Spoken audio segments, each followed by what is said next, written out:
할렐루야, 반갑습니다. 설교 외전 시작하도록 하겠습니다. 오늘은 누가복음 4장 1절에서 4절 말씀 중심으로 해서 성령의 충만함을 입어 라고 하는 제목의 말씀으로 함께 1부와 2부 나누는데요. 오늘 말씀을 중심으로 설교에 관계된 외전을 함께 나누도록 하겠습니다. 오늘 본문의 말씀 중에 두 구절만 읽고 또 함께 질문을 받으며 시작하도록 하겠습니다. 누가복음 4장 1절과 2절 말씀입니다. 예수께서 성령의 충만함을 입어 또 요단강에서 돌아오사 광야에서 40일 동안 성령에게 이끌리시며 마귀에게 시험을 받으시더라. 이 모든 날에 아무것도 잡수시지 아니하시니 날수가 다함에 줄이신지라. 아멘. 오늘 거기까지 말씀인데요. 함께 필요한 질문을 받으면서 설교와 관계된 얘기들을 함께 뒷얘기를 나누도록 하겠습니다. 먼저는 우리가 교회 크리스찬으로서 삼위일체를 믿는다면 삼위가 하나 되심을 믿기 때문에 예수를 영접할 때 성령도 함께 하신 거 아닌가요? 예, 보통 이제 그런 식으로 예수를 믿을 때에 이제 성령도 함께 임하는 것이 아니냐, 또 임한다라고 삼위일체를 중심으로 한 이제 신학 설명을 하면서 그렇게 말하기도 합니다. 사실은 이제 그게 얼마나 많은 교회들이 그렇게 한지는 모르지만 그 일부 특별한 교회는 더 그렇고, 그렇지 않은데 특별히 성령을 이제 부정하는 교회는 그렇게 강조도 안 합니다. 성령을 부정하는 교회. 그러나 성경에 나와 있기 때문에 성경을 믿고 성경 안에서 성령을 인정하는 교회 가운데, 그러면 언제 우리가 성령을 받았느냐, 성령을 받으라고 했는데 이렇게 물어보게 되면 예수를 믿을 때 성령도 함께 임하는 거예요. 이런 식으로 자연스러운 설명이 하거든요. 그리고 그런 신학적 삼위일체를 배경으로 한 신학을 가지고 그렇게 말하는 경우가 왕왕 많은데, 이것은 사실은 이제 성경과는 좀 거리가 먼 얘기입니다. 그냥 그들이 성경을 읽지 아니하고 성경대로 가르치지 않기 때문에 대개 그렇게 말하는 거거든요. 그리고 신학적인 논리로 이렇게 오늘날 21세기밖에 영적인 것이 없다고 가르치려다 보니까 영적인 것 중에 성령이 되는 것은 더 확실한 거잖아요. 그런 것들을 부정하기 위해서 일반 어떤 그런 옛날의 신학들을 이용해서 그렇게 설명도 하는데, 사실은 그건 지혜가 아닙니다. 성경을 바르게 가르치는 것이 아닙니다. 그분들은 성경적인 근거도 되고 성경적인 모든 배경도 얘기하면서 막 그렇게 그럴듯하게 설명할지 모르겠지만, 또 그것이 그 설명이 논리가 있어서 그게 합리적이네 라고 수긍할지도 모르겠습니다. 하지만 그것은 지혜가 아닙니다. 성경적인 답이 아닙니다. 비성경적인 것입니다. 그러면 그들이 왜 그렇게까지 했느냐? 이제 그렇게까지 하게 되는 가장 큰 배경은 이제 지금의 너무 과학적인 시대를 맹신하는 겁니다. 과학적인 시대를 맹신하면서 영적인 것들을 부정하려고 하다 보니까 그렇게까지 되는 것이고, 더 나아가서는 이제 그들이 그 과학적인 걸 말할 것도 없거니와 이제 점점 영적인 체험들을 이제 약화되잖아요. 옛날보다 점점 영적인 체험들이 약화되면서 이제 왜 약화되느냐? 영적인 것들이 없어서 영적인 체험이 약화되는 것이 아니라 자꾸 인간의 문화를 의존해 가게 되면서 영적인 체험이 약화가 됩니다. 문화적인 그 많은 그 발전이 된 나라, 대개 선진국이라고 그러죠. 이 선진국에 가면 갈수록 이런 선진국의 그 문화를 더 누리고 힘입다 보니까 우리가 영적인 것들을 배격하는 경향이 굉장히 많고, 이렇게 선진국이라는 나라에서 다양한 신학들이 그런 걸 배격하고 부정하려니까 다양한 신학에 대해서 생성이 되는 거예요. 다양한 신학이 생성되면서 논리들이 나오게 되는 거죠. 그래서 그런 것들로 그 시대를 설명하게 하려고 만들어 가는 거거든요. 그러나 그것이 다 허사라는 것입니다. 오직 우리는 그런 신학자들의 논리 우리가 기대해서는 우리가 구원받지 못합니다. 신학자의 논리에 대해서 신학자들이 우리의 구원을 절대 책임져 주지 않는다는 사실입니다. 신학자들이 그렇게 논리를 필 때 그것 때문에 멸망할 자들이 얼마나 많은지, 그것 때문에 정말 신앙을 제대로 바르게 나가지 못할 것이 얼마나 많은지 이런 것에 대한 논리 연구를 안 합니다. 오히려 그 시대의 신학 이론이 참신하고 그 시대에 정말 센세이션을 일으키고 이런 차원에서 연구를 더 하지, 나의 신학이 영혼들에게 구원받게 하는데, 영혼들이 더 하나님 나라에 가서 행복하게 하는데 얼마나 쓰일까, 이런 생각을 별로 안 한다는 겁니다. 이런 생각이 없이 이렇게 신학을 펴게 되니까 문제가 심각한 그런 문제로 발전하게 되는 거죠. 우리도 이런 점에서 볼 때 우리가 주님 앞에서 정말 그 삼위일체론에 따라 이제 예수 믿을 때 성령을 받았다, 성령이 임했다 라고 하는 것은 우리가 철저히 저는 배격해야 된다고 그렇게 주장하는 목사입니다. 왜냐하면 성경에 분명한 근거가 있으니까요. 그들이 말하게 되는 가장 큰 이유를 한다면 또 한 가지는 이제 이런 성경에 나오는 모든 성령의 역사는 초대교회 당시로 끝났다고 하는 거거든요. 그들의 성경론을 바탕으로 또 하기도 합니다. 삼위일체론도 바탕으로 하지만 성경론을 바탕으로 해서 이제 성경론을 통해서 성경이 알다시피 이제 초대교회 당시에 성경이 사도들에게 기록되어 있죠. 맨 늦게 기록된 성경이 사도 요한이 쓴 요한계시록이죠. 이게 AD 100년 전후에서 사도 요한이 마지막 기록한 거라고 얘기하거든요. 신약 성경으로 비춰본다면. 그러나 이제 사도들이 기록해서 이렇게, 그러니까 AD 100년까지 나타난 현상, 초대교회 당시 현상이라는 거예요. 그리고 또 그 다음 세대에 성경이 편집이 된 것은 이게 4세기 들어서 편집이 되거든요. AD 4세기 300 몇 년 그 국교회가 되면서 성경 편집이 아주 적극적이 돼가죠. 그 로마에서 기독교를 공인받게 되면서부터 이게 AD 4세기 이후죠. 그때의 성경이 이제 이렇게 정립이 돼서 눈에 확실하게 나타나게 되죠. 그 전까지는 부분적인 성경을 가지고 예수를 믿었습니다. 성경 완본을 가지고 믿은 것이 아니라. 그런데 이제 그렇게 성경이 완전히 편집이 돼서 AD 4세기경에 가서 편집이 되면서 완전한 것이 나온 거죠. 성경이. 그죠? 이렇게 되면서 이게 부정하는데 근거가 뭐냐? 뭐 정확한 말씀을 인용을 못 하겠는데 고린도 전서에 보게 되면 완전한 것이 나타나면 부분적인 것은 다 이제 폐해진다 이렇게 말했거든요. 고린도 13장인가 14장에 나온 표현입니다. 그 완전한 것이 오게 되면 부분적인 건 다 폐해진다는 거예요. 그러니까 완전한 성경이 나왔으니까 이제 부분적으로 그 부분적인 성경을 가지고 나타났던 그 모든 게 다 폐해졌다는 거예요. 말이 됩니까? 안 되는 거예요. 그리고 또 공교롭게도 초대교회 이후에 지나가면서 점점 이렇게 성령의 역사가 약화된 것처럼 보입니다.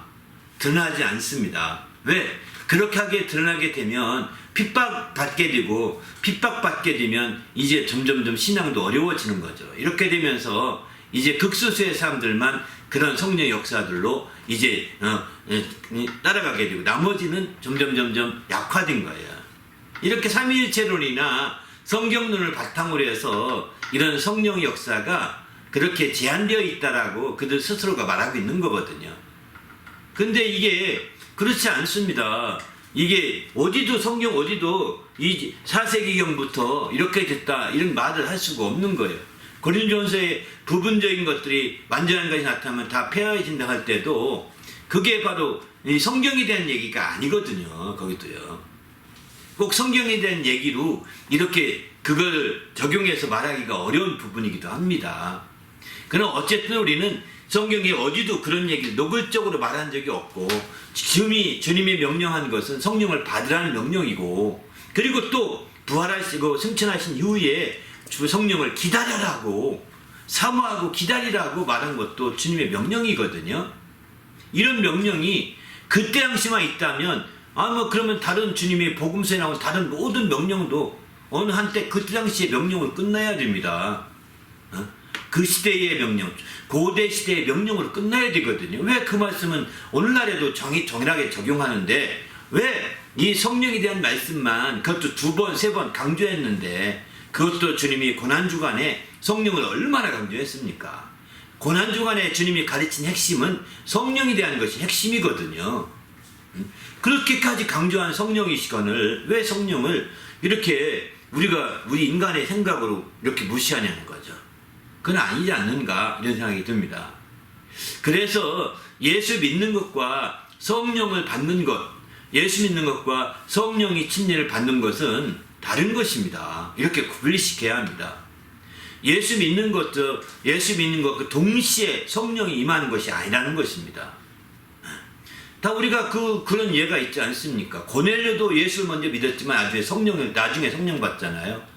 사마리 교회도 성령을 먼저 믿었잖아요. 예수를 먼저 믿었지만 나중에 베드로와 요한이와 성령을 받게 되잖아요. 그렇지 않습니까? 에베소 교회도 성령 받는 장면이 나오는데 바로 예수를 먼저 믿어서 그들이 회개하는 침례도 받았는데 나중에 성령을 받거든요. 또 초대교회도 마찬가지죠. 사도들도 성령을 받기 전에 예수를 먼저 믿었잖아요. 근데 성령을 나중에 받았잖아요.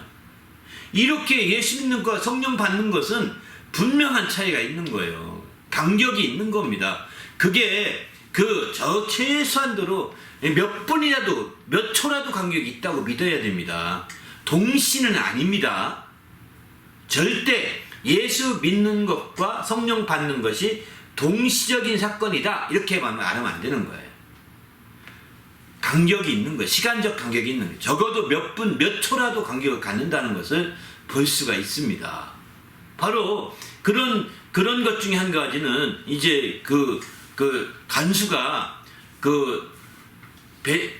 사도 바울이 이제 감옥에 갇히지 않습니까? 사도행전 16장에 보면 감옥에 갇히는데 그때 그 감옥에 갇혀서 있을 때 이제 어떻게 됩니까? 그때의 그 간수를 전도해서 간수는 예수 안 믿었거든요. 전도해서 거기서 그들이 함께 했는데 그 자리에서 그때도 성령을 받았다라고 말하거든요. 그것도 성령 받은 거다라고 말하는 그 간수도 지금 예수 믿는 거 따로 했고 성령 받는 거 따로 했던 거예요. 이렇게 볼 수가 있는 거죠. 간수까지도 동시적인 사건인지 모르겠는데 동시에 연속된 사건이지만 영접했고 이어서 그 집에 가서 영접했고 그 집에 가서 예수 믿었고 침례까지 받은 거 본다면 그죠? 침례까지 받은 거 본다면 이제 거기도 이제 물침례 함께 성령 침례도 받는 것인데 그게 바로 간격이 있던 거죠. 동시적인 건 아닙니다. 동시적이라고 말하는 것은 지혜가 아닙니다. 그거는 성경에서 어떤 사건을 봐도 동시라고 말할 수 없는 거죠. 그리고 더 나가서 예수님이 또 우리가 그러면 여러분 신학자 논리를 따라서 그렇게 믿는다고 한다면 또 어떤 목사님들은 그런 신학자의 견해를 이제 따라서 설교를 합니다. 왜? 자기도 성령 체험이 불확실하니까요. 자기가 성령 체험이 확실하고 성령의 침례를 받은 게 확실하다면 그런 견해 안 따르죠. 근데 자기도 불확실하고 그러다 보니까 그런 성경론이나 삼위일체론을 따라서 이렇게 부정하게 되는 거죠. 그리고 동시적으로 이루어진 것처럼 신약성경이 완료된 다음에는 이제 그렇게 이게 다 종료가 된 것처럼 가르치는 겁니다. 성령의 은사가 종료된 것처럼. 그러나 아닙니다. 성경은 그 신학자들은 그렇게 주장할지 모르지만 그들의 주장은 성경을 바탕으로 하기보다는 지금의 성령 체험하지 못한 것을 바탕으로 또 어떻게만 그것을 입증할 수 있을까 하다가 삼위일체론과 성경론을 통해서 그들이 입증한 거예요. 사실은. 그러나 성경에 기록된 내용은 그게 아닌데요. 예수님이 그런 거였다면 이 성령을 빨리 받아야 된다. 앞으로 100년 뒤는 안 받아 성령의 역사가 끝난다. 이렇게 얘기해놨을 것입니다. 그 말이 없잖아요. 이거 성령의 역사는 너무 중요한데 이것은 시간이 제한돼 있다. 어느 시점으로 끝나게 된다. 그러니 빨리 성령을 받아라. 막 이렇게 얘기했다면 모르겠습니다. 예수님이 그렇게 말한 적 없다니까요. 신학자들이 주장하는 그런 비슷한 얘기 한 것도 없습니다. 엉뚱한 것 같다가 이제 지금 그렇게 입증하려고 하는 거죠. 그런데 그런 부분들을 우리가 여기서 눈여겨봐야 되면서 그러면 우리는 어떤 말, 또 그런 사람들 말을 따라서 해석하는 목사님들 말을 드려야 되느냐? 저는 듣지 말라고 권하고 싶습니다. 물론 그분이 성령으로 또 말씀하신 거 있어서 드려야 될 것도 있지만 그렇게 말씀하시는 부분은 듣지 말아야 합니다. 성령의 은사와 성령의 모든 것들이 종료됐다고 하는 말은 듣지 말아야 합니다. 성령이 삼위일체이시기 때문에 예수님에 영접하면서 성령도 함께 임하신 것이라는 말도 듣지 말아야 합니다. 비성경적인 그들의 설교요, 그들의 교육 가르침이기 때문입니다. 그러면 누구 말을 왜 듣지 말라고 하냐면 그 목사님이 그렇게 가르치면서 우리의 구원을 책임져주지도 않기 때문입니다. 그 목사님이 책임져 주나요? 아니잖아요. 그래서 그분 들으면 안 되는 거예요. 신학자는 더 말할 것도 없고요. 그렇게 가르치는 사람이 있다면 그 사람도 말 듣지 말아야 합니다. 그럼 왜 그러냐? 그 사람이 구원을 안 책임지거든요. 그 사람이 우리가 왜 성경은 성령으로 거듭나야 하나님 나라를 합당하다고 하는데, 아니 이렇게 해서 성령으로 거듭나는데 성령 침례받고 성령으로 충만함을 받아서 성령으로 거듭나게 되는데, 아니 그런 거듭남을 하나 볼 수 없다고 하잖아요. 심각하지 않습니까? 그래서 우리는 그들만 듣지 말라고 저는 감히 말씀을 드립니다. 그러면 어디를 기준해야 되냐? 성경을 기준해야 되는 거죠. 그런 말 들으면 성경은 어떤가? 성경을 그래서 읽으셔야 됩니다. 성경은 폼이 아닙니다. 성경을 들고 다니면서 읽으면서 그런 말하면 왜 그런 말이 틀렸지? 왜 그런 말이 문제가 있는 거지? 찾아보셔야 됩니다. 여러분 그런 문제의식을 가지고 성경을 읽다 보면 또 성경에서 정답을 얻을 수 있게 되는 거거든요. 그러면 성경이라고 해서 모든 성경이 다 성령을 말하겠느냐? 다 그렇지는 않습니다. 구약에도 보면 성령에 대한 언급이 직접 성령이라는 단어가 언급된 것은 몇 개 없습니다. 열왕기하, 역대상, 또 시편, 이사야 이런 정도예요. 이런 정도. 또 요에서는 성경에서 많이 인용해서 요에서까지는 이제 내 영을 부어주리니 이렇게 말씀해서 성령에 대한 것, 또 새 영을 부어주겠다는 것은 에르살렘 에레미야서까지 그런 정도예요. 성령을 좀 넓게 좀 그러나 주의 영 이런까지 하면은 이게 좀 더 많은 몇 가지가 더 있지만 대개 성령에 대한 직접적인 언급은 바로 손에 꼽는다는 거예요. 손에 꼽게 이렇게 4-5권밖에 없는 거죠. 신약은 어떠냐? 신약에도 성령에 대한 말씀이 많이 다루고 있지만 거의 다 대부분 다루고 있습니다. 저희가 찾아보니까 신약에서도 유일하게 2권만은 성령에 대한 한마디도 안 나옵니다. 2권. 요한 2서, 요한 3서는 성령에 대한 말 한마디도 안 나옵니다. 그러나 이제 또 성령에 대한 한 번 언급된 그 신약의 책들도 한 5개쯤 되는 것 같아요. 5개. 적어도 야고보서도 한 번밖에 안 나옵니다. 신약에 대해서. 성령에 대해서. 골로새서도 한 번밖에 안 나오더라고요. 성령에 대해서. 골로새서. 뿐만 아니라 이제 데살로니가 전서, 데살로니가 후서도 한 번밖에 안 나오고요. 디모데 전서, 디모데 후서도 한 번밖에 안 나옵니다. 고린도 후서도 한 번밖에 안 나옵니다. 그렇게 하면 전체가 벌써 7개나 되네요. 이런 7개에서는 우리가 알다시피 성령이 한 번 나오고 또 뿐만 아니라 이제 유다서는 2번 나오더라고요. 유다서는. 그러나 요한 2서, 3서에서는 한 번도 성령이라는 언급이 안 됩니다. 그러면 우리가 알다시피 그렇게 언급 안 된 데에서 성령에 대해서 깊이 알 수 있겠어요? 모르잖아요. 그래서 우리는 그런 말씀을 읽으면서 우리가 그러면 성경에서도 무조건 성경의 기준이냐? 성경에서도 예수님 말씀의 기준을 두셔야 되는 거죠. 왜냐하면 성경이 금박으로 완전히 금으로 쓴 성경을 갖고 다닌다고 해서 이 성경이 구원하는 게 아니에요. 책임져 주지 않아요. 성경이 금으로 쓰면 수억 되겠죠. 수억짜리 성경을 우리가 읽으면서 막 창고에 이렇게 멋진 곳에 막 보관했다 해서 금고에 보관했다 해서 난 구원받는 게 아니에요. 그 말씀 때문인 거죠. 특별히 이제 우리가 성령으로 거듭나기 위해서는 예수님 말씀에 초점을 두셔야 되는 거예요. 성령에 관계된 말씀에 초점을 둬야 되는 거예요. 성령에 관계된 말씀으로도 충돌이 된다면 오직 예수 그리스도의 말씀에 초점을 두고 그 해결에 가야 됩니다. 예수 그리스도의 말씀에 그 성경에 빨간 글씨로 주로 쓰여 있잖아요. 그런 말씀에 초점을 둬야 된다는 거예요. 왜냐하면 예수님만이 우리 구원을 책임져 주시기 때문입니다. 예수님만이 우리 구원을 책임지시는 분이세요. 그러니까 그분의 말씀을 따라서 우리가 이런 모든 분별을 해나가야 혼란이 없는 거죠. 그냥 여러분이 좋아하는 사람이 그냥 아주 박식한 사람이 말했다 해서 그걸 따라가고, 또 여러분이 좋아하는 목사님이 말했다 따라가고, 여러분이 또 좋아하는 성경에 있다고 해서 따라가면 안 됩니다. 성경에 예수님이 하신 말씀을 늘 근거로 삼아야 합니다. 성경 말씀 중에서도 여호와 증인들은 이제 그들은 구약 말씀을 중심으로 하다 보면 여호와 증인으로 빠져버렸잖아요. 예수의 말씀을 중심으로 신약 중에서도 예수의 말씀의 중심으로 우리가 세워가야 바로 이제 바르게 성령을 이해할 수 있는 좋은 길이 열릴 거라고 확신합니다. 왜냐하면 예수님처럼 성령에 대해서 많이 가르친 분이 없기 때문입니다.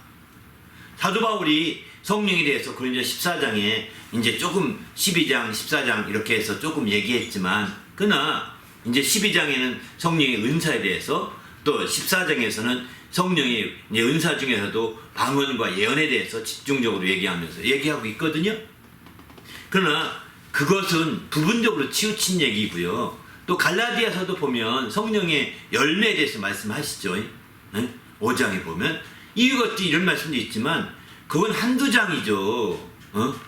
실제 예수님은 요한복음에 14장, 15장, 16장 성령장이라고 표현하는 만큼 성령에 대해 깊이 있게 다루고 있습니다. 그리고 그 전후에도 성령에 대한 말씀이 많이 나오고요. 또 거기에 빠져있는 말씀 중에 공관복음에 성령에 대한 말씀이 많이 나오고요. 이런 성령을 우리가 이해할 수 있다면 우리는 성령으로 거듭나기 합당한 자가 되는 거죠. 왜? 예수님은 성령으로 침례주는 분이라고 했거든요. 그러니 우리가 성령으로 말미암아 정말 예수님이 말씀하신 그 성령으로 말미암아 우리가 온전히 침례를 받고 성령 충만을 받아서 하나님 나라에 합당한 자가 될 수 있지 않겠습니까? 그래서 저는 그런 측면 때문에 어떤 신학이나 어떤 논리 신학적인 바탕으로 한 해석된 얘기보다는 성경을 항상 중시하라고 권하고 싶습니다. 그러면 정말 더 확실하지 않겠나 생각이 듭니다. 좀 해결됐나요? 두 번째는 성령 침례 받는 것과 성령의 충만함을 받으라, 이 두 가지 같은 것으로 설명하셨는데, 오순절 이전에 성령이 오시기 전에는 성령의 충만과 다른가요? 여기서 이제 성령 충만함이라고, 오늘의 말씀의 중심은 성령 충만함을 받고 또 성령의 충만함을 입고, 이런 두 가지를 좀 비교해서 설명을 주로 드렸거든요. 성령의 충만함을 이제 입어의 의미에 두고 그 의미가 얼마나 중요한지를 좀 말씀드렸고, 또 성령의 충만함을 받고 라고 하는 말씀을 이제 그게 어떤 의미인지 어떤 의의가 있는지 주로 이렇게 얘기했는데, 바로 이제 성령 침례 얘기가 나오면서 이제 약간 혼란스럽고 어려울 법도 한 얘기거든요. 다 성령 충만이라는 얘기니까. 그러나 여긴 분명하게 좀 이해하고 넘어갈 필요가 있을 것 같습니다. 성령 충만을 받고라고, 성령 충만을 받는다는 표현은 성령 침례를 이제 받았을 때 표현을 쓰는 대표적인 표현입니다. 성령 침례를 받았을 때 이제 예수께서 몇 날이 못 뛰어 성령으로 침례를 받으리라 이렇게 말씀하시죠. 예수님이 처음 말씀하신 건 그때 말씀하셨어요. 요한복음 3장에 니고데모와 말할 때 성령 침례에 대한 얘기는 안 했거든요. 그러나 이제 그 전에 바로 이제 침례 요한이 증언하기를 내 뒤에 오시는 이가 성령으로 침례를 주시니라고 이렇게 증언했기 때문에 성령 침례가 먼저 나온 것처럼 우리가 알고 있지만, 실제로 예수님이 성령 침례를 가장 먼저 언급하신 것은 가장 마지막 승천하기 직전에 성령으로 침례를 받으리라, 예수님이 입으로 언급하신 말씀, 거기가 처음이면서 마지막 얘기입니다. 처음으로 오면서 처음으로 얘기하고 이제 그 뒤엔 얘기하지 않으셨거든요. 그는 알다시피 성령으로 침례받는다고 처음으로 언급한 사람은 침례 요한이었죠. 침례 요한이 물로 침례를 베풀면서 나는 물로 침례를 베푸지만 내 뒤에 오시는 그분은 물로 침례를 베푸는 분이 아니라 성령으로 침례를 베푼다라고 이렇게 말하고 있습니다. 그래서 그 성령 침례가 증언되기 시작했는데 그 성령 침례가 이제 마침내 예수님께서 부활하시자마자 이제 성령을 받으라고 명령하시게 되죠. 그러나 부활하기 전에 특별히 마지막 고난주간에는 성령에 대한 얘기를 집중적으로 가르치시거든요. 요한복음 13장 12장 중반부에 예수님이 예루살렘에 등장합니다. 그게 종려주일이거든요. 예루살렘 낙이 타고 입성하시거든요. 요한복음 12장 중반 이후에. 그래서 13장부터는 다 이게 고난주간에 펼쳐지는 얘기입니다. 근데 그 중에서도 14장, 15장, 16장이 17장까지가 그 고난주간에 가르친 내용인데 13장과 17장 빼놓고 거의 반 이상이 바로 13, 14, 15, 16 세 개를 성령에 대해 집중적으로 말씀하셨으니까 대단한 거죠. 그런데도 불구하고 성령을 받으라고 말한 적이 없으시거든요. 성령이 침례를 받으라고 말한 적이 없으세요. 그런데 예수님이 부활하자마자 제자들 앞에 나타나더니 성령 침례를 받으라. 아니 성령 침례가 아니라 성령을 받으라고 그때 말씀하셨어요.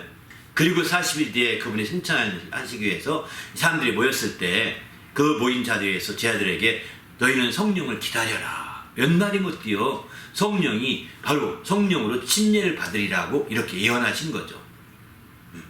바로 성령 받는 것이 성령을 침례 받는 것이라고 이렇게 표현하고 있습니다. 그러더니 열흘이 지나서 오순절날이 되었는데 성령이 받아 임했어요. 성령을 받게 됐어요. 그때에 성령을 받게 되는데 표현을 보게 되면 그들이 다 성령의 충만함을 받고 라고 이렇게 표현 쓰고 있거든요. 그들이 다 성령의 충만함을 받고 이렇게 표현을 쓰고 이제 그 표현이 바로 성령 침례 받았다고 하는 아주 증거의 표현으로 우리가 보고 있는 거죠. 성령 침례를 받았다고. 근데 성령 침례를 받았다라고 할 때 그 표현이 히브리어나 영어 표현을 보게 되면 수동태로 쓰여 있습니다. 수동태로. 왜 수동태로 쓰여 있을까? 이 수동태로 쓰여진 가장 큰 이유라고 한다면 그것은 바로 침례는 수동이거든요. 자동이 아니거든요. 스스로 침례받을 수 없습니다. 바로 누군가가 침례를 베풀어서 침례를 받아야 됩니다. 능동형으로 침례받는 게 아닙니다. 침례는. 그래서 성령 침례를 받을 때도 성령의 충만을 받고가 얼핏 보면 그게 능동체 막 성령 충만을 받자 하면 막 우리가 능동적인 것 같잖아요. 능동적인 표현이 아닙니다. 수동적인 표현이라는 거예요. 받고라는 표현은 누가 줘야 받는 거거든요. 그래서 줘야 받는 거기 때문에 수동적인 표현이라고 보죠. 그래서 우리는 그래서 다이가 영어 표현도 이제 그 비동사가 들어간 수동태를 쓰고 있습니다. filled with the 이제 Holy Spirit 이런 단어 쓰거든요. filled라는 단어가 들어갑니다. 과거 분사로 쓰고 있거든요. 그런 차원에서 볼 때 이제 우리는 주님 안에서 성령 침례는 이게 수동형으로 돼야 당연하다. 그래서 충만함을 받고라는 단어를 그렇게 수동형으로 쓰고 있는 거구나. 근데 거의 그 표현과 거의 비슷한 표현이 있는데 그게 뭐냐면 성령 충만함을 입어 이거거든요. 성령 충만함을 입어. 오늘 이제 본문을 바탕으로 할 때 예수께서 성령의 충만함을 입어. 오늘 본문의 제목처럼 이렇게 하죠. 이 편에서는 이게 필드라는 단어 안 씁니다. 과거 완료형을 안 씁니다. 과거 분사형을 안 씁니다. 그런 건 형용사를 씁니다. full of the Holy Spirit 이런 단어를 씁니다. 풀은 이 full of the Holy Spirit은 이제 이것은 형용사를 형용사에 초점 두기도 하고 이것도 이제 동사적인 면도 조금 없잖아 있는 것 같은데 어쨌든 이제 상태를 나타내는 거예요. 상태. 형용사는 어떤 상태나 상황을 표현하는 표현이거든요. 그러니까 그래서 대부분이 예수님이 여기서는 성령의 충만함 입어는 예수님의 수동형이 아니라 능동적인 면을 여기는 얘기하고 있는 것 같습니다. 그렇게 오늘은 다시 말씀을 드렸습니다. 왜? 바로 이제 필드 위드라고 할 때는 이게 수동형의 과거 분사에 해당되는 거기 때문에 바로 우리는 여기서 아하, 침례라는 의미가 같이 연결되는구나라고 우리는 이해할 수가 있는 거죠. 그래서 성령 충만을 받는다는 것은 성령 침례를 받는 것과 똑같은 것으로 봐야 되고, 이때의 수동형인데 수동형이 되면 항상 뒤따르는 것이 뭐냐면 행동이 뒤따라야 되거든요. 수동형은 행동이 뒤따라야지. 왜? 이렇게 밀리면 밀리는 대로 움직여야지 밀림 당해야 되는 거잖아요. 행동이 뒤따라야 되는데 그런 성령에 의하여 행동하는 것이 뒤따라야 됩니다. 다 그렇게 뒤따르고 있습니다. 여기 오늘 사도행전 2장 4절도 보면 성령의 충만을 받고 성령의 침례를 받고 성령의 말하게 하심을 따라 다른 방언들로 말하기 시작하니라, 이렇게 2장 4절에 말하잖아요. 사도행전에 바로 성령의 충만을 받으면 성령의 침례를 받은 것 같이 수동형이기 때문에 이제 그 뒤에 행동이 따라야 되는데 어떤 행동이 따라냐? 성령의 이끌림을 따라, 성령의 인도하심을 따라, 성령의 말하게 하심을 따라, 이런 표현들이 다 있잖아요. 그죠? 그래서 다른 방언을 말하기 시작했다. 왜? 성령의 수동형으로 되면 성령이 이끌린 대로 가야 되거든요. 성령이 영향대로 움직여야 되거든요. 성령이 영향받은 대로 효과가 나타나야 되는 거거든요. 효과가 뭐냐? 그래서 그들은 방언을 말하기 시작했던 거죠. 성령 영향을 따라서 그들이 이제 성령이 말하게 하시는데 그게 방언이었다는 겁니다. 이런 측면에서 이제 그 성령의 충만을 받았다는 것과 성령의 침례를 받았다는 것은 이렇게 이해할 수 있는 거죠. 그런데 여기서 또 중요한 문제는 성령의 침례를 받기 전에, 곧 오순절날에 처음으로 성령의 침례를 받았죠, 제 아들이. 그러니까 제 아들이 성령의 침례를 받기 전에 누가복음 1장에 보면 여기도 성령의 침례를 받아, 이런 표현을 씁니다.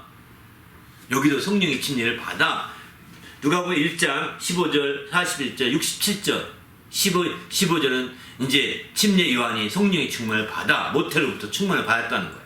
또 이제 41절에는 성령의 충만을 받아 엘리사벳 어머니가 요한의 어머니가 이제 성령의 충만을 받았다는 거예요. 그 다음에 또 67절은 사가랴, 요한의 아버지죠. 침례 요한의 아버지가 성령의 충만을 받았다는 거예요. 이런 표현들이 있습니다. 그러면 이것은 이 누가복음 1장에 성령의 충만을 받아 라고 쓴 것은 이제 과연 오순절 이후에 성령의 충만을 받은 것과 어떤 차이가 있느냐? 차이가 있는 거죠. 그 차이가 있는데 여기는 일단은 요한 그 오순절 이후에 성령의 충만을 받은 것과 똑같은 상태는, 외모의 상태는 똑같은 거로 보셔야 됩니다. 외모의 상태는 성령의 충만 받았다는 건 여전히 여기서 수동형으로 쓰고 있거든요. 다 filled with the Holy Spirit 이런 말 쓰거든요. 그러니까 여기도 수동이라고 쓰였으면 이들이 성령 영향으로 움직여야 되는 것을 나타내는 거거든요. 침례는 안 받았을지 모르지만 성령이 완전히 잠긴 상태가 되어서 성령으로 움직여지게 되는, 수동적으로 이 성령에 이끌림 받게 되는 이런 상황이 펼쳐지는데 과연 그러냐? 성경이 분명히 나옵니다. 67절 보게 되면 사그레가 성령의 충만을 받아 예언했다고 했습니다. 성령의 충만을 받아서 성령의 영향을 받아 그대로 예언하기 시작하죠. 그 예언이 68절부터 시작해서 쭉 71절인가요? 2절까지 쭉 이어지게 됩니다. 그 예언의 내용들이. 또 이제 41절도 엘리사벳이 성령의 충만을 받았다고 하는데 여기 성령의 충만함이 받아 라고만 했거든요. 근데 이것이 어떻게 되느냐? 바로 그가 큰 소리로 이제 자기를 찾아온 마리아를 부르게 됩니다. 큰 소리로 말하기 시작하는 거예요. 어떻게 말하느냐? 바로 여자 중에 내가 복이 있으며 내 태중에 있는 아이도 복이 있도다 라고 막 성령의 충만을 받아서 감동된 그 말씀을 또 막 선포하는 겁니다. 이렇게 성령의 충만을 받은 거죠. 또 15절도 이거는 모태로부터 성령의 충만을 받았다라고 하는데 그 밑에 내용은 어떻게 될지는 정확히 안 나오는데 침례 요한이 어떤 역할을 할지가 이제 16절, 17절로 이어서 나오게 됩니다. 그러니까 그가 어떻게 행동할지를 잘 보여주는 말씀인 거죠. 이런 말씀들을 비춰볼 때 바로 이제 성령 충만을 받아서 수동적으로 행동으로 옮겨지는 그런 똑같은 그 형태는 나타나고 똑같이 외형적으로는 성령이 완전히 잠겨진 상태에서 움직여갔다 하는 것을 볼 수가 있는데 실질적으로 어떤 차이가 있느냐? 누가복음 1장에서는 이제 성령의 충만함을 받았다라고 쓸 때 이것은 성령이 완전히 우리를 막 모든 감싸시고 역사하실 때 구약적인 면에서 성령이 내주하지는 아니하는 상태로 성령의 감동이 완전히 이끌려갔다 이런 표현으로 이해해야 될 것 같습니다. 구약에서는 성령이 내주한 적이 없었거든요. 신약에 와서 성령이 내주하시게 되죠. 이렇게 임하시게 되는 거죠. 처음에 임하신 분은 예수님께 성령이 임하셨죠. 그리고 마침내 그의 제자들이 성령이 임하시게 되는 겁니다. 그런데 그 전에는 없었거든요. 예수님이 침례받고 올라올 때 성령이 처음 임했기 때문에 예수님이 침례받고 올라올 때 성령이 임하기 전에는 누구도 성령이 임한 적은 없습니다. 여기 성령의 충만을 받았다라고 하는 거죠. 성령이 완전히 그 사람들을 다 완전히 감싸셔서 완전히 물침례 받은 것처럼 성령의 영향력하에 있었다 하는 표현이라고요, 사실은. 근데 그 표현을 이제 똑같이 성령 받은 후에 성령 충만을 받았다는 표현으로 쓰고 있는 것은 바로 상태가 똑같기 때문입니다. 겉모양의 상태가. 그러나 실제로는 성령 침례를 받고 났을 때 그들이 그 속까지 가득한 상태가 되는 거거든요. 속까지 가득한 상태가 되어서 그 외모로는 성령의 충만함을 받은 상태, 외모까지도 성령이 완전히 감싸심이 되어서 완전 성령에 덮인 상태가 되는 것이죠. 이게 성령의 충만을 받았다고 볼 수가 있는 거죠. 그래서 오늘날 신약에 와서는 에베소 5장 18절 보면 너희는 성령 충만을 받으라 라고 할 때는 그 성령이 임해서 성령이 완전히 속에 가득한 상태가 되고 그리고 그거를 머무르지 말고 성령에 또 이제 그 충만함을 받아서 성령이 덮여진 상태가 된다. 이렇게까지 보는 거죠. 그것을 성령 충만을 받았다라고 이렇게 얘기할 수 있는 거죠. 그러면 한 가지 또 의문이 생길 것입니다. 성령이 이제 이렇게 임하지 않으면 어떻게 우리가 예수를 믿느냐? 성령이 내주하지 않는데 그래서 고린도전서에 보면 성령으로 아니하고는 예수를 주라고 시인할 수 없다고 했잖아요. 그런데 그런 말씀 비춰본다면 성령으로 말미암아 주라고 시인하는 것, 성령 그 정도 수준이 바로 침례 요한이 어머니 아버지가 성령 충만을 받은 그런 상태와 같다고 보셔야 되는 거죠. 왜? 예수님의 오른편 강조도 예수님이 정말 그 성령을 받은 적이 없는데 예수를 주라고 시인했거든. 주여 이렇게 하지 않습니까? 이건 누가 시킨 것도 아니고 본인이 시인했지 않습니까? 그러니까 그것도 성령의 감동함을 입고 그 침례 요한이나 또 엘리사벳이나 사가랴의 표현들을 한다면 성령의 충만을 받아서 한 거예요. 성령이 내주하지 않았지만 성령이 침례를 받아 내주하지 않았지만 성령의 충만을 받은 건 사실인 거죠. 그것도. 그래서 예수를 주라고 믿을 수 있게 된 거죠. 구약시대 대부분이 성령의 감동하심을 입어서 이제 선지자들이 감동하심을 입어서 바로 예언도 하고 이렇게 기록하고 했던 것처럼 성령의 감동하심을 입었다는 표현이 더 맞는 것 같습니다. 그 구약에 성령의 감싸심이라는 표현이 나오거든요. 역대상에 보면 그때 감싸심을 히브리 말로는 라벳이라는 단어를 쓰는데 바로 성령의 그 옷을 입혔다 이런 뜻입니다. 성령이 완전히 감싸셨다는 이런 뜻이라고요. 그런 의미에서 볼 때 우리가 여기서도 성령의 역사가 이제 그렇게 연결된 것이 아닌가 이런 생각을 해보게 됩니다. 그래서 우리는 성령의 역사, 성령의 충만을 받고가 성령 침례를 받은 거지만 이제 오늘날 오순절 이후에는 성령 충만을 받은 것과 성령의 침례를 받은 같은 것으로 취급하지만 그 이전에는 이제 구약의 방식으로 성령의 충만을 받았다는 표현은 완전히 성령이 덮은 바가 되어서 성령이 영향 아래 둔 것 상태, 이게 다른 말로 표현한다면 성령의 감동함을 입은 상태라고 볼 수가 있는 거죠. 그렇게 표현하는 것이 맞는 것 같습니다. 오늘 꼭 그렇게 이해하시면 어떨까 생각이 듭니다. 예. 성령이 오순절 전후로 성령이 충만을 받았다는 표현을 그렇게 이해하시면 차이가 있을 것 같습니다. 예. 초반에 구원에 대해서 언급하신 것 같은데 성령을 받는 것과 구원에 어떤 관계가 있을까요?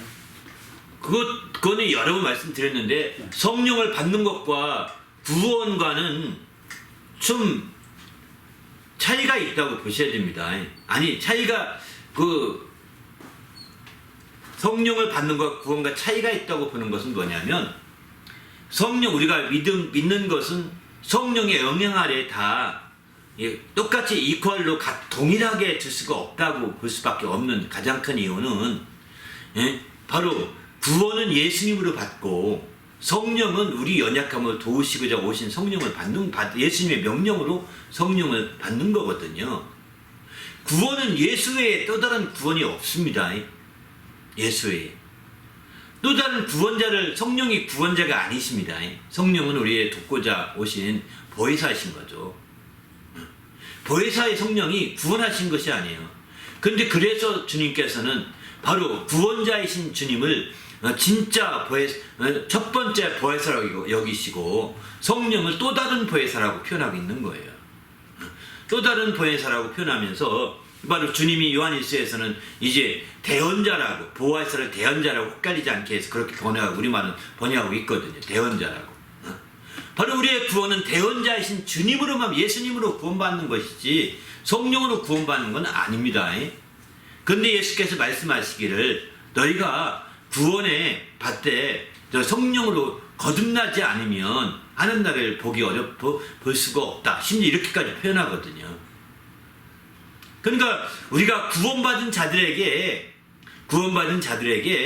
바로 하나님 나라를 꼭 보고 그 나라에 들어가고 보기 위해서는 무엇보다도 이제 성령으로 거듭나야 된다. 이 강조합니다. 그러니까 옥상 옥 같죠, 그죠?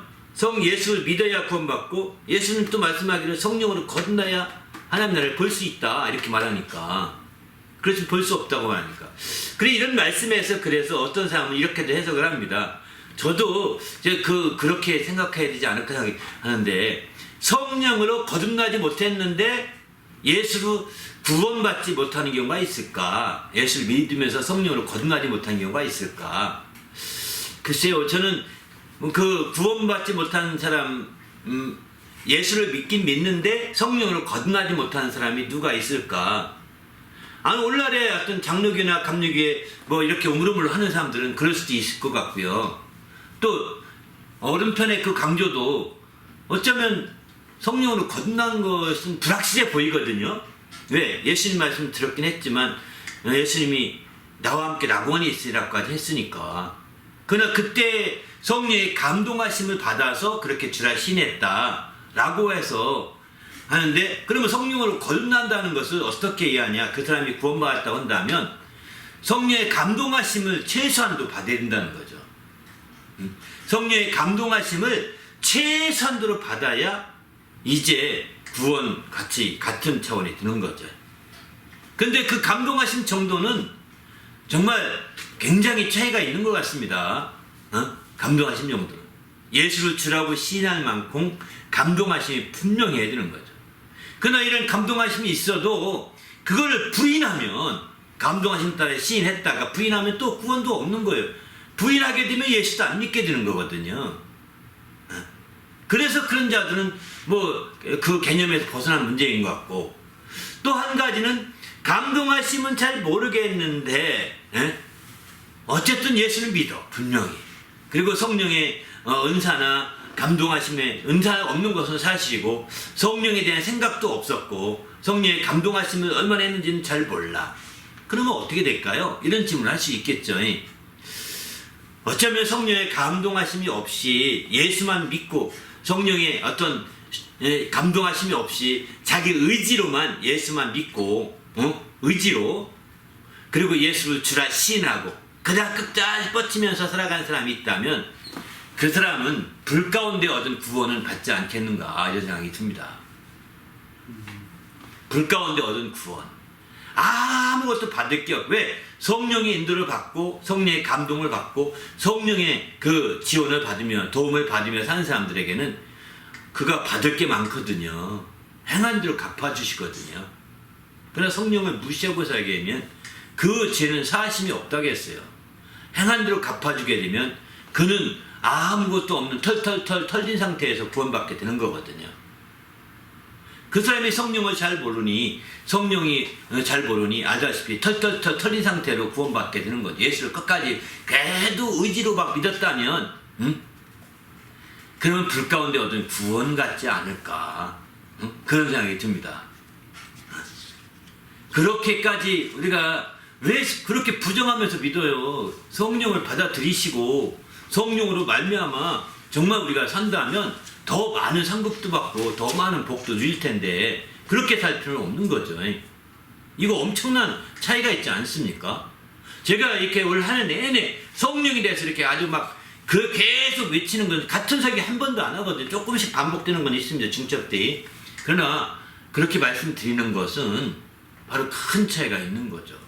그런 부분에서 우리가 성령으로 말미암아 예수를 믿으셔야 합니다. 할렐루야.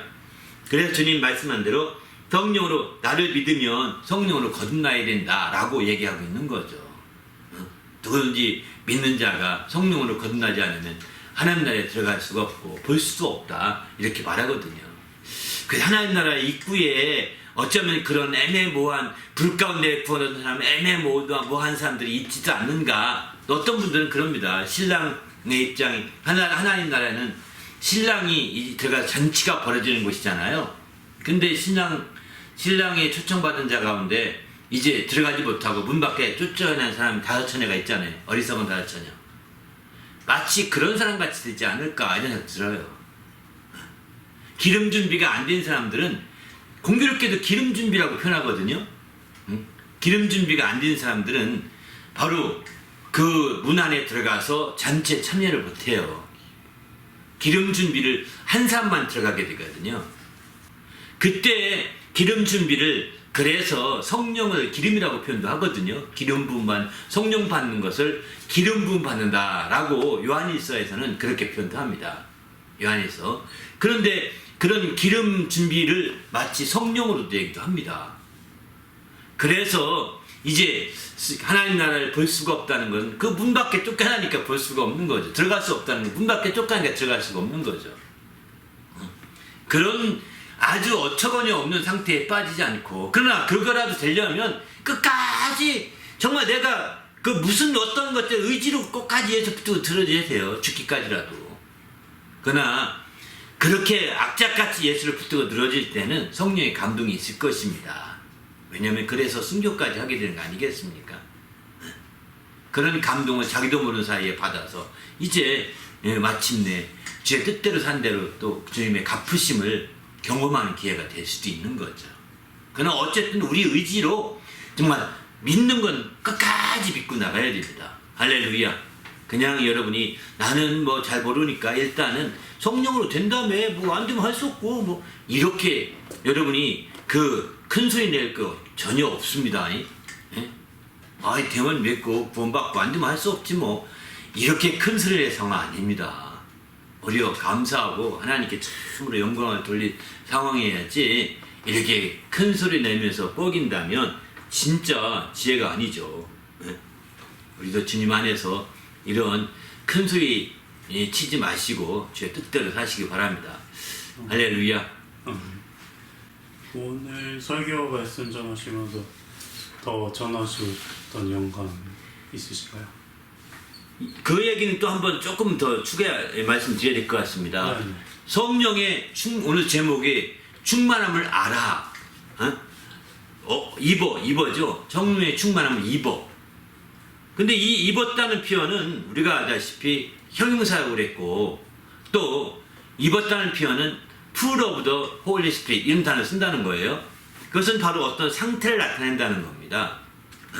근데 이 단어가 예수님은 침례 받고 올라오시면서 성령이 이미 내주하신 상태죠. 성령이 임하신 상태입니다. 그 성령이 임하셨기 때문에 이제 그가 성령의 충만함을 이제 입었다는 것은 그런 상태가 된 거예요.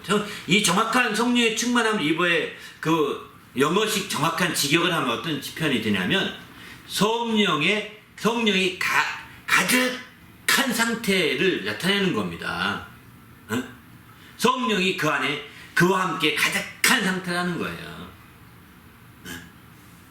그러니까 성령이 안팎으로 가득한 상태가 충만함을 입었다는 것은 이제 성령이 가득한 상태인데 안팎으로 가득한 상태로 봐야 되겠죠. 입어. 그래서 마침내 그 뒤에 성령에 이끌리셨다.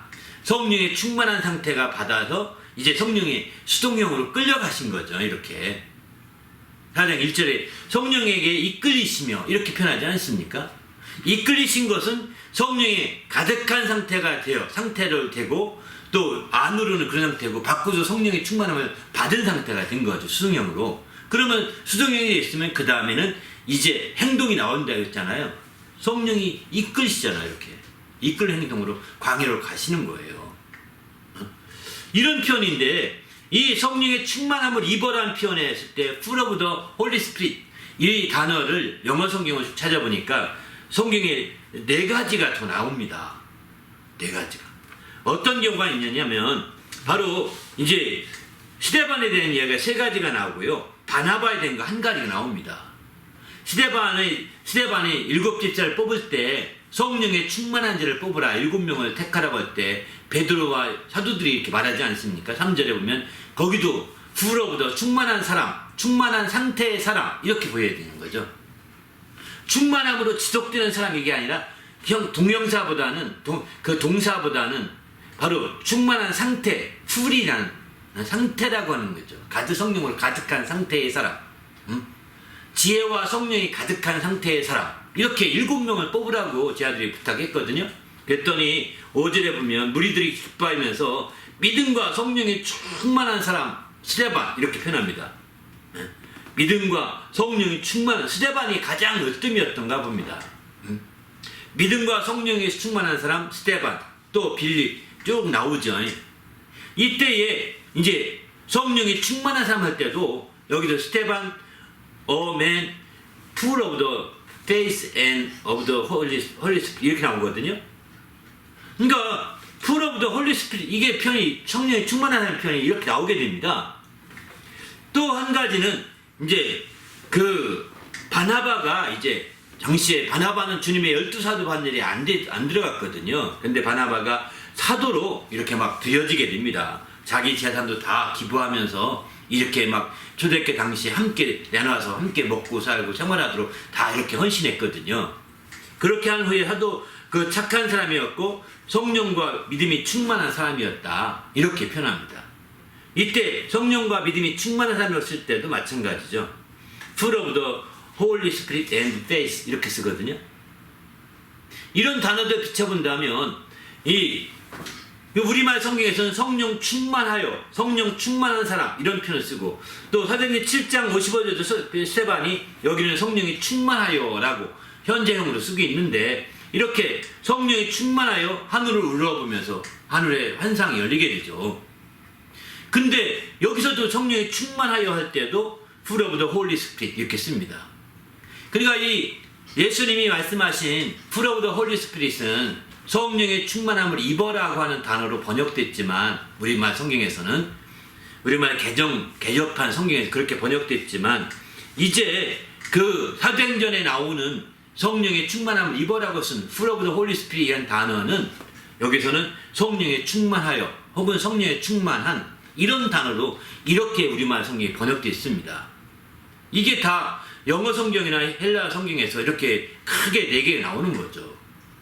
그러니까 이게 full of the Holy Spirit 이 얘기는 결국은 무슨 뜻이냐면 그 성령으로 가득한 상태를 나타낸다는 겁니다. 그런 상태가 기본이 되는 것이죠. 그런 상태에서 성령 충만함을 받아서 움직여가는 겁니다. 그런 상태가 안 되고 그 성령이 가득한 상태가 안 되고 성령이 충만함을 받아서 움직였던 것은 구약시대예요. 구약시대. 오순절 이전에는 가능했습니다.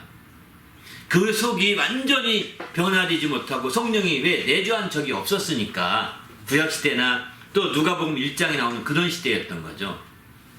그때는 그게 가능해 성령이 충만하고 성령이 이끌려서 예언도 하고 성령이 이끌려서 그대로 찬양도 하고 성령이 이끌려 하나님께 영광을 돌리고 뭐 이런 일이 있었지만 그러나 이제 오순절날 이후에는 성령의 충만함을 입는 게 곧 성령 충만한 상태가 전제가 되고 있는 거죠. 그래서 마침내 성령 충만함이 우리 가운데 가득하게 되고 그 이후에 이제 성령 충만함이 덧입혀져서 그 이후에 성령 충만함이 그 성령의 영향력을 따라서 침례를 받고 드디어는 성령으로 이렇게 되는 거죠. 성령 침례 받아서 그래서 먼저 성령이 가득한 상태가 되는 것입니다. 그리고 그 성령이 침례 받아서 가득한 상태가 되면 그것 전체에 묶어가지고 성령의 충만을 받았다라고 사도행전 2장 4절에서는 그렇게 표현하고 있는 것 같습니다.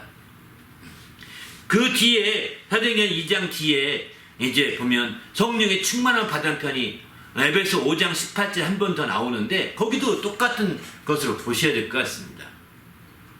성령 침례를 받아서 성령 충만한 상태. 근데 성령 침례를 받아서 성령 충만한 상태가 되는데 바로 먼저는 성령 충만을 받아서 성령이 그 안에 가득한 상태가 돼야 되고 요게 바로 성령 침례의 반면에 이 성령 충만을 받는다는 것은 수동형인데 이것은 바로 이제 뭐냐 성령의 어떤 그 외향적인 모습이라는 거죠.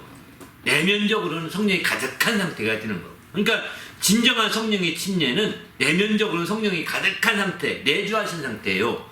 또 외형적으로는 성령의 충만을 받은 그런 상황이 되는 것을. 그래서 안팎으로 성령으로 가득한 그런 인도함을 받는 겁니다. 성령 충만함으로. 그래서 그의 육신을 주님 바라보는 아무것도 모르지만 저 사람은 성령 충만한 상태구나.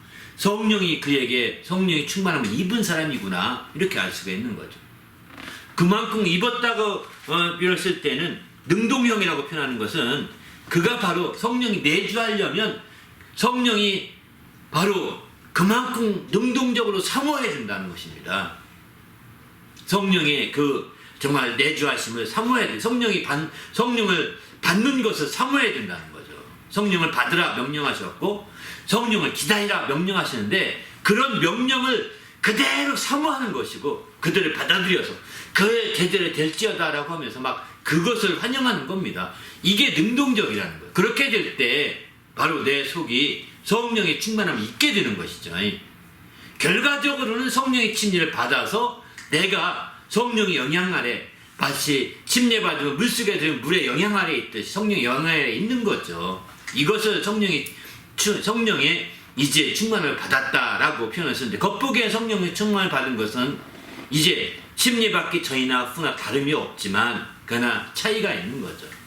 성령의 충만한 상태냐 아니냐, 성령의 충만함을 입었느냐 아니냐 이런 차이가 있습니다. 그래서인지 모르지만 우리말 옛날 우리가 쓰는 성경이 개역성경이죠. 우리말 개역성경에서는 이 누가복음 1장 말씀을 예수님이 성령의 충만함을 입어라는 말씀을 똑같이 쓰는데 누가복음 1장 14절, 15절, 41절, 67절 다 성령의 충만함을 입어라고 표현 썼어요. 예수님처럼. 성령이 침례받은 적이 없는데 성령이 내주하신 적이 없는데 그래서 그때는 좀 이상했거든요. 그렇게 통일해서 영어 성경과 같은 표현으로 이렇게 이해하는데 한계가 있겠다 했는데 이번에 개역 개정판 성경이 나오면서 다 바꿨더라고요. 그것은 다 이 사도행전에 나오는 사도행전이라네 이제 누가복음 1장에 나오는 3번의 성령이 충만함을 이번한 편이 개역 성경에 그렇게 표현했는데 이번 개역 개정판 성경에 성령의 충만을 받아 이렇게 썼습니다. 이거 성령의 수동형으로 충만함을 수동형으로 쓰고 있다는 거예요. 예수님의 성령의 충만함을 입어라고 할 때는 그 충만함을 능동형으로 쓰고 있는데 여기 수동형으로 쓴다는 거예요. 잘 번역한 것 같아요. 수동형이 정형성금은 다 수동형이더라고요. 그래서 그 번역은 잘 됐다. 단지 성령이 침례를 받아서 그 안에까지 내주 가득한 상태는 아닐지 모르지만 그러나 그 외형만큼은 신약시대 성령 충만을 받은 것만큼 수동형으로 될 만큼 성령 영향을 받아 그대로 행동할 수 있는 사람들이 됐던 거죠. 그런 상태의 그 구약시대 성령이 바로 다 최고의 모습은 그런 상태의 모습이라고 볼 수가 있습니다. 구약에서는 그것도 성령의 충만함을 받았다는 표현도 안 쓰고요. 성령이 감싸셨다, 성령이 감동하셨다 이런 표현을 쓰거든요. 성령의 감동을 받았다. 이런 표현을 쓰거든요. 베드로가 특별히 구약 시대에 이제 성령 역사심에 대해서 선지자들이 성동을 우리 예언은 사설에 한 것이 아니라 성령의 감동을 받은 자들이 하나님께 받아서 기록한 거다 이렇게 표현하잖아요. 성령의 감동을 받은 자들 이렇게 표현합니다. 성령의 감사하심을 받은 자들. 성령의 그 겉으로 볼 때 성령의 옷을 그 영향을 베푸는 성령의 옷을 입은 사람들 이렇게 라벳이라는 단어를 쓰는 거죠. 그렇게 해서 마침내 성령의 영향을 받고 살던 선지자들이 예언서를 쓴 거고 그렇게 성령의 영향을 받고 마침내 받으면서 그 엘리사벳이나 사가랴나 침례 요한이 그렇게 신앙생활을 했던 거죠 당시에. 그러나 이제 이것들은 구약의 연장선에서 드려진 그와 같은 속은 아직 성령이 내주하지 않은 상태였지만 이제 그렇다는 거예요. 왜 내주하지 못했을까요? 또 의문이 생기죠. 그때 당시는 성령이 임하실 만한 환경이 안 됐던 것입니다. 성령이 임하시려면 완전히 제사함을 받았어야 되거든요. 근데 구약의 제사함은 완전히 제사함 받는 게 아닙니다. 일시적인 현상들이거든요. 1년 단위로 계속 이렇게. 그렇다고 해서 제가 완전해지느냐? 그거는 또한 증거만 받고 끝난 거지 약속이 없는 거예요. 예수 올 때까지 기다리는 겁니다. 그래서 성령을 받으려면 거룩한 홀리스피시잖아요. 그러니까 거룩함이 있어야 되는 거예요. 죄가 있으면 거룩하지 않은 겁니다. 더러운 거거든요. 그래서 예수님이 오셔서 완전히 죄를 사해서 예수님이 우리 죄를 완전히 십자가 못 박아서 속죄함을 얻고 난 다음에 드디어 주님이 부활하시자마자 성령 받으라고 하신 거예요. 주님이 그렇게 성령을 많이 강조하면서 성령 받으라고 말하지 않으셨던 것은 성령 받으면 환경이 안 됐기 때문인 거죠. 그러나 주님이 십자가의 모든 일을 다 속죄하신 이후에 대속하신 이후에 드디어 나타나자마자 막 급하게 숨을 내쉬면서 성령을 받으라 이렇게 말씀하시는 거예요. 그리고 또 40일 지나서 제자들한테 나타나시더니 바로 승천하기 직전에 성령을 기다려 떠나지 말라 예수님 떠나면 안 된다 몇 날이 못 뛰어 성령으로 침례를 받으리라 막 이렇게 얘기하시는 거죠. 그래서 마침내 그들이 예수의 속죄함을 믿고 주님의 대속하심을 믿고 죄가 없는 심령이 되어서 간절히 기다리는 그들에게 열흘 뒤에 성령이 임해서 드디어 성령이 그 안에까지 임하시는 상태가 된 거죠. 그 속이 거룩해진 것입니다. 속이 거룩해지 그 성령 받으려면 회개가 가장 중요합니다. 회개하여 죄사함을 받으라고 그러잖아요. 너희가 각각 회개하여 죄사함 받으라. 대신 회개도 안 됩니다. 또 각각 죄사함 받아야 되는 겁니다.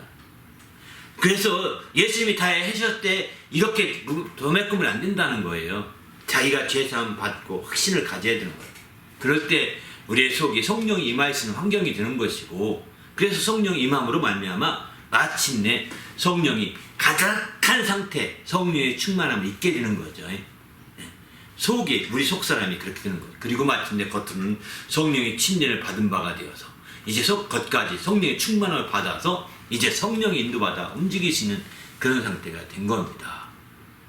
할렐루야. 그래서 우리도 이렇게 성령의 충만함을 입었다는 표현과 성령의 충만함을 받았다는 표현 잘 이해하셔야 됩니다. 그리고 이 두 가지가 잘 조화가 됐을 때 이 두 가지가 완전히 하나가 되었을 때 성령의 충만함을 성령의 침례를 받았다라고 저는 이렇게 표현을 써야 되지 않는가 생각이 듭니다. 물론 이제 그렇다면 성령의 침례를 받고 나서 성령의 인도받지 못하는 사람은 어떻게 되냐 이건 또 다른 문제입니다. 거기까지만 오늘 이해하시면 좋겠습니다. 할렐루야.